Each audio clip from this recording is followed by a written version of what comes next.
Ma copine a 42 ans. J'aime bien les petites jeunes. Ma copine a 42 ans, elle a travaillé toute sa vie et, comme beaucoup de Français, elle s'est jamais trop inquiétée de sa retraite. Seulement voilà, il y a quelques jours, elle m'a regardé dans le blanc des yeux et elle m'a dit François-Xavier, j'aimerais quand même pas me retrouver à la retraite avec 1 000 € par mois.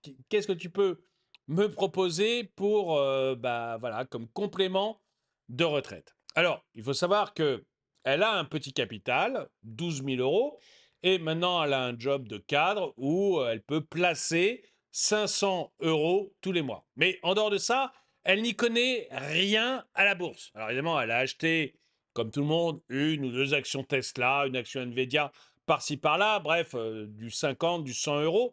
Mais c'était plus pour s'amuser que pour vraiment placer de l'argent. C'était un peu comme jouer au casino pour elle. Donc elle n'a absolument aucune connaissance en bourse. Elle n'a pas envie de faire des formations pour avoir des connaissances en bourse ou en acquérir. Ce qu'elle veut, c'est juste un placement extrêmement simple qui lui permet d'avoir une sécurité, d'avoir un certain niveau de vie arrivé à la retraite et puis de s'en occuper le moins possible. Dans cette vidéo, je vais vous montrer les 4 ETF que je lui ai proposés et la façon dont je lui ai proposé d'investir pour finalement arriver à son objectif, c'est d'avoir un capital et surtout une petite rente à la retraite qui viendra compléter la retraite par répartition qu'elle va toucher, mais qui sera malheureusement très faible. Bonjour et bienvenue dans cette nouvelle vidéo de Draw My Economy. Comme toujours, si vous n'êtes pas abonné, je vous suggère de le faire et de cliquer sur la cloche pour être prévenu lorsque je sors une nouvelle vidéo. Alors pourquoi le système actuel ne fonctionne plus? Vous savez, actuellement, on est sur le système par répartition. C'est-à-dire que les actifs d'aujourd'hui donnent de l'argent que l'État va redistribuer parmi les retraités. Alors l'idée semble bonne, elle semble généreuse, solidaire, seulement voilà. Quand on a créé ce système dans les années 70, il y avait 4 actifs pour un retraité. Or, aujourd'hui, il n'y a plus que 1,7 actifs par retraité et comme on vit de plus en plus vieux et que la population vieillit de plus en plus, eh bien, ce chiffre de 1,7 actifs par retraité est appelé à encore diminuer. Ce qui fait que on a un système qui est de plus en plus compliqué à gérer et qu'on n'est pas du tout certain qu'il puisse perdurer comme ça. En tout cas, même s'il perdurait comme ça, après 40 ans de travail, on n'est pas du tout certain de toucher une retraite satisfaisante. Par exemple, la retraite moyenne pour une femme, c'est 1 091 € par mois. 1 091 € par mois. Et en plus, avec l'inflation, cette retraite, elle a tendance à se faire grignoter. Bref, quand ma copine s'est aperçue de ça, eh bien, elle s'est demandé comment elle allait faire pour sa retraite. Et elle va décider de ne pas dépendre entièrement du système par répartition, mais également de placer de l'argent, pas pour devenir riche, mais pour avoir une retraite convenable, un complément à ce que lui donnera l'État. Alors, ma copine, je lui ai dit, elle a un tout petit peu plus de 40 ans. Et quand on a 40 ans, on a encore du temps pour se constituer sa retraite, mais on n'a pas le temps de faire des erreurs. Et c'est pour ça que les 4 ETF que je lui ai proposés, ce sont des ETF qui me semblent à la fois très solides et très sûrs, et qui sont bons dans son cas à elle. J'avais fait une vidéo il y a quelque temps sur mon cas personnel, c'est-à-dire j'ai 50 ans, comment je fais pour me créer une retraite qui tient la route.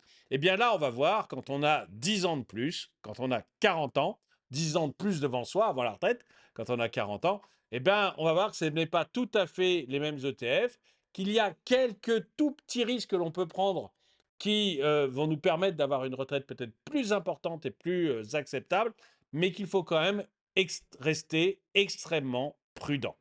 Alors, pourquoi je lui ai proposé des ETF et pas des actions ou des cryptos? Eh bien, tout d'abord parce que elle, c'est pas une professionnelle de la bourse, hein. Comme je vous l'ai dit, elle avait déjà acheté effectivement des actions Tesla ou des actions Nvidia ou même des cryptos, mais c'était des tout petits montants, 50, 100 euros. Et d'ailleurs, elle-même le dit, c'est un peu dans un esprit casino, quoi, plus un jeu que vraiment un investissement. Un ETF, c'est un fonds qui est coté en bourse et qui est constitué de dizaines, voire de centaines d'entreprises différentes. Vous ne pariez pas sur une seule entreprise, vous pariez sur un indice, donc sur énormément d'entreprises différentes. En plus, les ETF, eh ben, vous en avez de différents types. Vous pouvez par exemple avoir des ETF UCITS. Et vraiment, vous devriez considérer que les ETF UCITS, parce que c'est une norme européenne qui est très protectrice pour vous. Et même chose, vous avez des ETF qui sont à réplication physique, c'est-à-dire qu'ils vont réellement acheter chacune des actions qui le constituent. Par exemple, si on prenait un ETF sur le CAC 40 à réplication physique, eh bien, l'ETF posséderait chacune des actions du CAC 40 dans les proportions du CAC 40. Et ça, ça c'est extrêmement solide. Et si je vous raconte ça, c'est parce que beaucoup d'entre vous m'ont dit dans les commentaires que eux achetaient des ETF à réplication synthétique. Pourquoi pas, mais c'est très nettement plus risqué. Vous portez un risque supplémentaire parce que l'ETF se sert de modèles mathématiques pour répliquer un indice. Il ne possède pas les actions. Donc, s'il arrive quelque chose, vous risquez de vous retrouver sans rien. J'ai fait une vidéo sur comment choisir un ETF. Je vous en prie, allez-y. Quoi qu'il en soit, l'ETF, ça semble être une bonne solution pour pouvoir immédiatement se diversifier et puis se créer un capital quand on n'y connaît rien. Et puis le dernier avantage des ETF, eh ben, c'est que les frais de gestion sont généralement extrêmement faibles. Ils sont compris entre 0,02% ou 0,03% et 0,3% maximum. Bref, c'est un instrument financier qui répond parfaitement à ce que ma copine cherchait. Ma copine, elle ne cherchait pas un coup de bourse, elle ne cherche pas à devenir riche immédiatement en quelques heures parce qu'elle a parié sur une petite entreprise que personne n'a jamais vue, mais qui tout d'un coup a découvert la nouvelle intelligence artificielle. Non, ce qu'elle veut, c'est penser à sa retraite et se constituer petit à petit, en une vingtaine d'années, ce qu'il lui faut pour arrêter de travailler et avoir un complément de retraite important par rapport à la retraite par répartition que va lui donner l'État.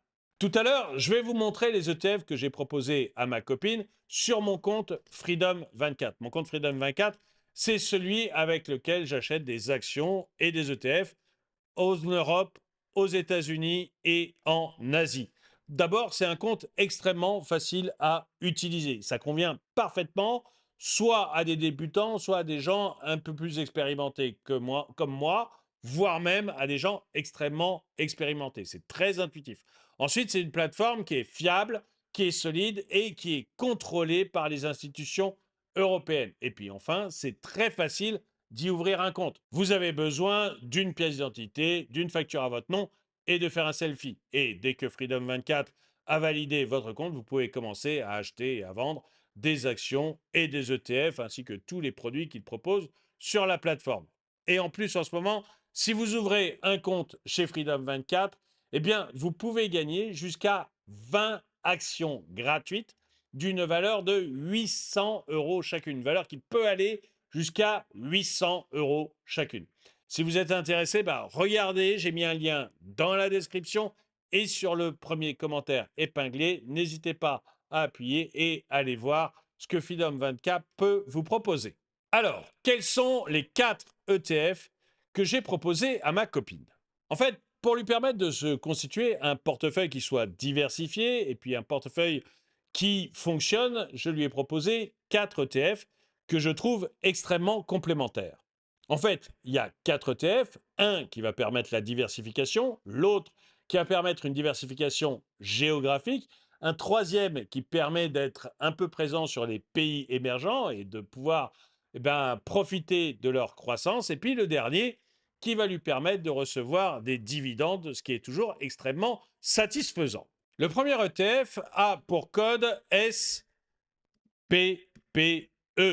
C'est un ETF SPDR, Standard & Poor's 500, UCITS, ETF euros, avec en plus ce qu'on appelle un hedge. Je vais vous expliquer dans une minute ce que c'est. En fait, c'est un ETF qui réplique le Standard Poor's 500. Alors, cet ETF, il va posséder physiquement chacune des actions du Standard Poor's 500. Les actions du Standard Poor's 500, ce sont les 500 plus grosses entreprises américaines. Par exemple, Apple ou encore Nvidia, mais également des entreprises comme Coca-Cola. Bref, cet ETF possède les 500 plus grandes entreprises américaines. Il est extrêmement diversifié. Et son côté edge, eh bien, son côté edge, en fait, ça permet d'avoir une protection sur la parité entre l'euro et le dollar. Vous savez que quand on achète un ETF aux États-Unis, eh ben, le risque, c'est que l'euro monte ou baisse par rapport au dollar. Et dans ce cas, vous avez un risque de change. Là, sur cet ETF-là, en fait, vous n'avez pas le risque de change, ce qui est quand même un gros plus. Autre gros avantage, c'est que c'est un ETF qui accumule, c'est-à-dire qu'il ne verse pas des dividendes tous les ans sur lesquels vous pourriez être taxé ou sur lesquels ma copine pourrait être taxée. En fait, les dividendes restent à l'intérieur de l'ETF, ce qui lui permet de croître plus rapidement puisqu'il accumule les dividendes. Alors, c'est un ETF qui est très diversifié. Par contre, il a un tout petit souci, c'est qu'il est sur un seul pays. Alors, évidemment, les entreprises du Standard Poor's comme Apple, elles sont mondiales, hein, mais malgré tout, on n'est concentré que sur un seul pays. Et c'est pour ça que j'ai proposé un deuxième ETF à ma copine, un ETF World, c'est-à-dire un ETF qui est basé sur l'ensemble du monde. Ce deuxième ETF, il a pour code UETW. C'est un ETF qui est proposé par la banque UBS et qui va reproduire en fait l'indice MSCI World. C'est un ETF à réplication physique, donc il possède chacune des actions. C'est un ETF qui va posséder jusqu'à 1500 actions différentes qui sont présentes un peu partout dans le monde. Alors, certes, il y a une grande part d'Amérique, 65% à peu près sont des actions américaines, mais vous allez aussi avoir des actions canadiennes, des actions européennes, des actions japonaises. Vous allez avoir des actions de tous les pays développés du monde. Là encore, on est sur un ETF qui accumule, c'est-à-dire qu'il ne distribue pas les dividendes, il accumule, ce qui permet de payer moins d'impôts et ce qui permet aussi de faire grossir plus rapidement son capital. Bref, c'est un produit simple, c'est un produit qui est large, c'est un produit qui a la norme UCITS, c'est un excellent produit pour ce que recherche ma copine. Mais là, on voit qu'on est, un, sur un ETF basé aux États-Unis et deux, sur un ETF certes beaucoup plus large, mais qui reste sur les pays développés. Et ma copine, elle voulait avoir quelque chose d'autre, quelque chose, pas qui donne le frisson, mais qui permette d'espérer une croissance plus forte, comme par exemple les pays émergents. Et donc, j'ai proposé un ETF qui me semble solide sur les pays émergents. Cet ETF, il a pour code IEEM, l'iShare MSCI Emerging Market UCITS. Alors, c'est un ETF qui, évidemment, comme son nom l'indique, est sur les pays émergents. Il est UCITS lui aussi, et il est lui aussi à réplication physique. Par contre, il va distribuer les dividendes, il n'est pas à accumulation. Avec cet ETF, vous allez investir dans des pays comme la Chine, l'Inde, le Brésil, l'Afrique du Sud, l'Indonésie et le Mexique. Il y a un fort potentiel de croissance, mais attention, les marchés émergents, ça bouge beaucoup à la hausse comme à la baisse. Donc, il va y avoir des poussées d'adrénaline si vous regardez cet ETF trop souvent. Personnellement, je l'ai proposé à ma copine parce qu'elle avait besoin de cette bouffée d'adrénaline, mais également parce que ça permet probablement de booster ses résultats sur le long terme. Et puis, ça permet aussi d'avoir une plus grande diversification encore. Jusqu'ici, elle était sur les pays développés. Avec ce produit-là, elle va être également sur les pays émergents. On a vraiment, du coup, un portefeuille qui sera extrêmement large. Mais encore une fois, les pays émergents, il y a un risque. Il faut accepter quand même de voir son ETF monter très rapidement et redescendre extrêmement rapidement. Il y a quand même un effet montagne russe qui ne va pas plaire à tout le monde. En tout cas, pour ma copine, je lui ai conseillé de ne pas y mettre trop d'argent. C'est un quart de son capital. Vous savez qu'elle avait un capital de 12 000 euros à mettre. C'est un quart de son capital maximum, lui ai-je dit. Et puis, si après, elle veut mettre peut-être une ou deux fois dans l'année un petit peu d'argent, pourquoi pas. Mais prudence, prudence avec ce genre d'ETF. Et donc, j'avais proposé ces 3 ETF différents, mais il restait encore un petit peu de capital à placer. Et bah, ma copine me parlait un petit peu d'or. Est-ce qu'il était le moment ou pas d'acheter de l'or? Alors, je ne sais pas dire si c'est encore le moment ou pas d'acheter de l'or, mais je lui ai proposé un ETF qui, moi, me séduit beaucoup, un ETF sur les dividendes aristocrates. Les dividendes aristocrates, j'ai fait une vidéo dessus vendredi. Les dividendes aristocrates, ce sont des entreprises qui versent des dividendes de façon croissante depuis plus de 25 ans. Donc c'est plutôt des entreprises qui sont extrêmement bien gérées et qui sont très satisfaisantes parce que bah, vous allez toucher de l'argent tous les ans, parfois même tous les trimestres, par ces entreprises. Il y a un côté rassurant, il y a un côté psychologiquement agréable à recevoir comme ça très régulièrement des dividendes de son ETF. Et donc, j'ai proposé un ETF à ma copine, un ETF sur les dividendes aristocrates. Le code de cet ETF, c'est SPYD. Voilà, SPYD, US Dividende Aristocrate. C'est un ETF qui est basé sur les dividendes aristocrates du Standard & Poor's. En fait, je dirais que le seul défaut des dividendes aristocrates, c'est que c'est un indice qui va augmenter moins rapidement que le Standard & Poor's 500 ou moins rapidement aussi qu'un MSCI World qui était le deuxième le deuxième ETF que je lui avais proposé. Donc on va avoir une croissance qui va être probablement, parce qu'on n'est jamais sûr, mais probablement moins rapide que les deux autres sur une période de 20 ans. Mais il ne faut pas négliger l'aspect psychologique hyper satisfaisant de toucher des dividendes régulièrement et en plus, quand elle sera à la retraite, sans rien faire, elle continuera à toucher ses dividendes. Donc il y a une tranquillité d'esprit qui est quand même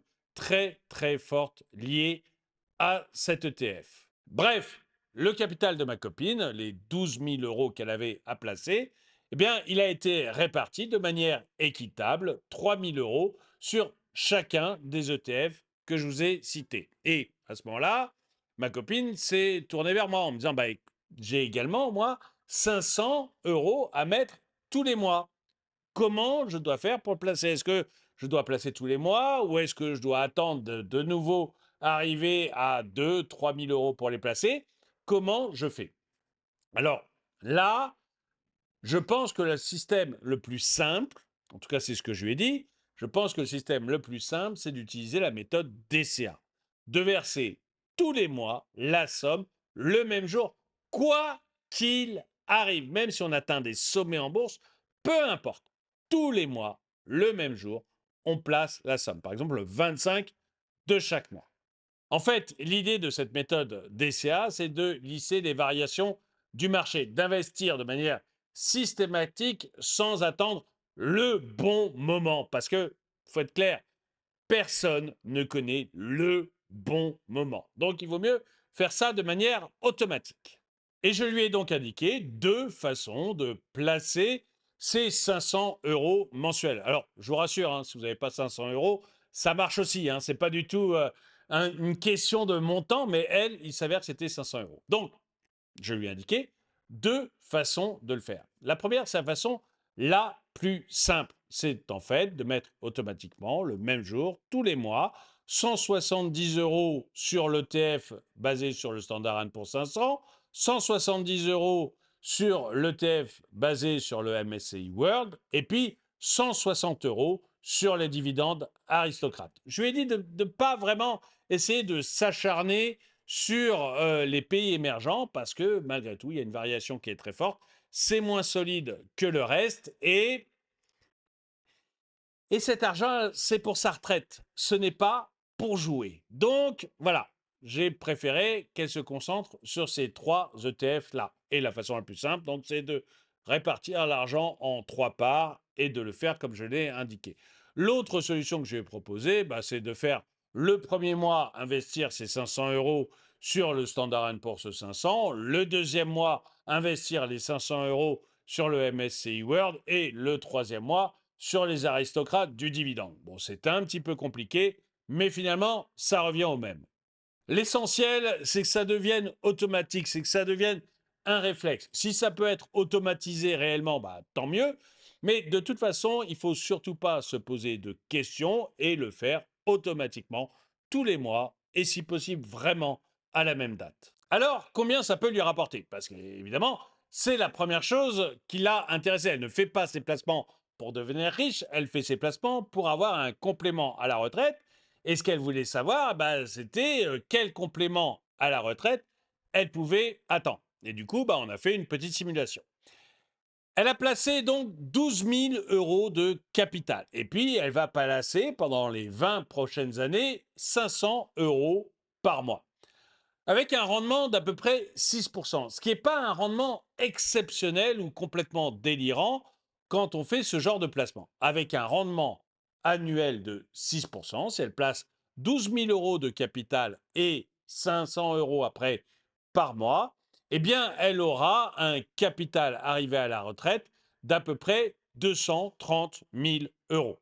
Et une fois à la retraite, eh bien, elle pourra prendre 4% de son capital. Alors, cette règle des 4%, j'en ai déjà parlé dans une autre vidéo. Je vous invite à aller la regarder. Mais il faut savoir que c'est une étude universitaire qui indique que l'on peut prendre à peu près tous les ans 4% de son capital et qu'on peut faire ça pendant des dizaines et des dizaines d'années sans épuiser le dit capital. Donc, à la retraite, elle pourra prendre tous les ans 4% de ses 230 000 euros. Ça veut dire que tous les ans, elle pourra récupérer 9 200 euros. Et ça veut dire que tous les mois, elle aura un complément retraite de 770 euros. Alors on est d'accord, on ne peut pas vivre uniquement avec 570 euros, mais ça fait un beau complément à la retraite par répartition.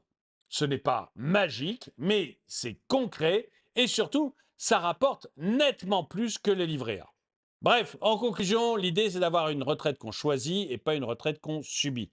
Ma copine n'a aucune formation en bourse, elle veut s'en occuper le moins possible. Par contre, elle a réalisé que la retraite par répartition, bah, en moyenne, c'est 1075 euros par femme et que bah, elle ne pouvait pas vivre décemment avec ça. Du coup, elle a 20 ans devant elle, 20 ans qu'elle va mettre à profit en plaçant un capital qu'elle a de disponible et puis de l'argent tous les mois. Et vraiment, les ETF que je lui ai choisis, eh bien, ce sont des ETF qui permettent, un, de profiter de la croissance des États-Unis, deux, de profiter de la croissance de l'ensemble des pays développés, trois, de profiter de la croissance des pays émergents. Mais là, comme je le disais, bah, ça peut beaucoup, beaucoup fluctuer. Il vaut mieux avoir le cœur bien accroché. Et puis enfin, un ETF satisfaisant qui verse des dividendes très régulièrement et basé sur des entreprises très solides, l'ETF sur les dividendes aristocrates. Tous les ETF que je viens de citer, bah, je vous les ai montrés via mon compte Freedom24. Je vous invite vraiment à aller regarder ce qu'ils peuvent vous proposer. En plus, en ce moment, pour l'ouverture d'un compte Freedom 24, eh bien, Freedom va vous offrir jusqu'à 20 actions gratuites qui peuvent aller jusqu'à une valeur de 800 dollars. Cliquez sur le lien qui est dans la description ou sur le premier commentaire épinglé et allez voir ce que Freedom 24 peut vous proposer. En plus, sur Freedom 24, vous pouvez aussi trouver 1500 autres ETF qui sont proposés sur la plateforme. Donc, ça vaut vraiment la peine d'aller voir ce qu'ils vous proposent. Quoi qu'il en soit, si cette vidéo vous a été utile, bah, mettez un pouce vers le haut, commentez, partagez. Et moi, je vous dis à très bientôt.